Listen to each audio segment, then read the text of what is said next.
nama saya Kusumarati Setianingrum, biasa dipanggil Rati dari Prodi Manajemen kelas D.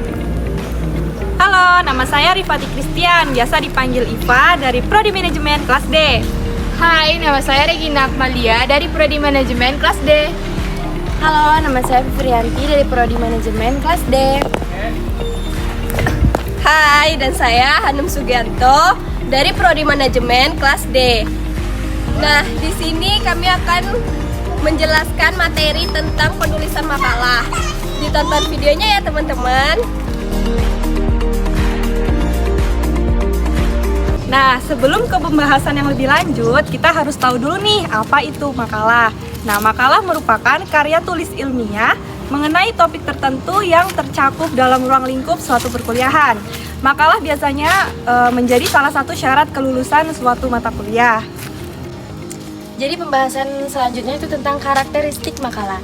Di sini ada 4 jenis karakteristik makalah. Yang pertama, hasil kajian pustaka atau laporan atau uraian, hasil pelaksanaan suatu kegiatan lapangan yang sesuai dengan cakupan permasalahan di suatu perkuliahan. Dan yang kedua, mengilustrasikan kemampuan mahasiswa dalam memahami teori yang dikaji dan menerapkan suatu prosedur, prinsip, atau teori yang berhubungan dengan perkuliahan. Dan untuk yang ketiga, menunjukkan kemampuan mahasiswa dalam memahami isi berbagai sumber yang digunakan. Dan untuk yang keempat, mendemonstrasikan kemampuan mahasiswa dalam meramu berbagai sumber informasi dalam suatu kesatuan yang utuh. Pembahasan selanjutnya yaitu tentang jenis makalah dan sistematikanya. Pada dasarnya, makalah yang harus ditulis oleh mahasiswa merupakan makalah argumen. Penulisnya dituntut untuk menyatakan pendirian, pertimbangan, dan evaluasi tentang isu yang ditulis.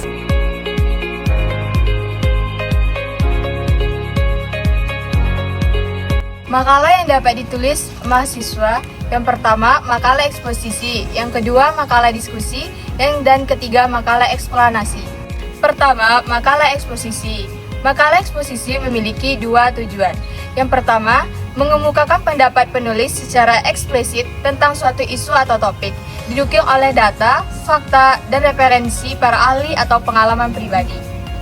Yang kedua, membujuk pembaca meyakini pendapatnya mengenai isu atau topik yang ditulis. Ada 2 jenis makalah eksposisi. Yang pertama, makalah eksposisi analitis. Yang kedua, makalah eksposisi hortatori. Kedua, makalah diskusi.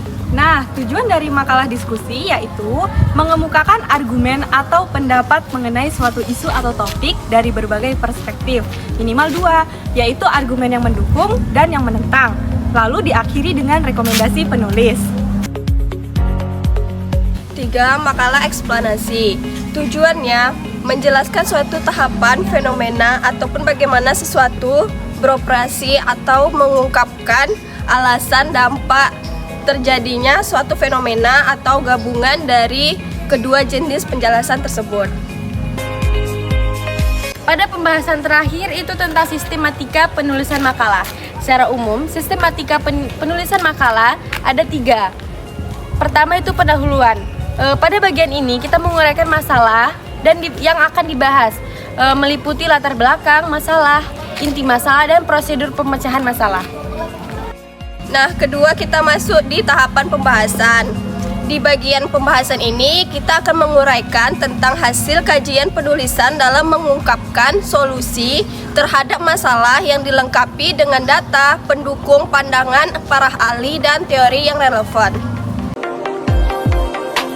Ketiga, kesimpulan dan saran. Pada bagian kesimpulan, menekankan kembali pendapat yang dikemukakan sebelumnya. Pada bagian saran, memberikan rekomendasi dalam mengatasi masalah tersebut. Sekian dari kami. Terima kasih bagi teman-teman yang sudah menonton video kami. Jangan lupa like, komen, dan subscribe-nya ya teman-teman. Jika ada ya kesalahan atau kekurangan dari kami semua, kami mohon maaf. Kami akhiri. Assalamualaikum warahmatullahi wabarakatuh. Bye. Wow!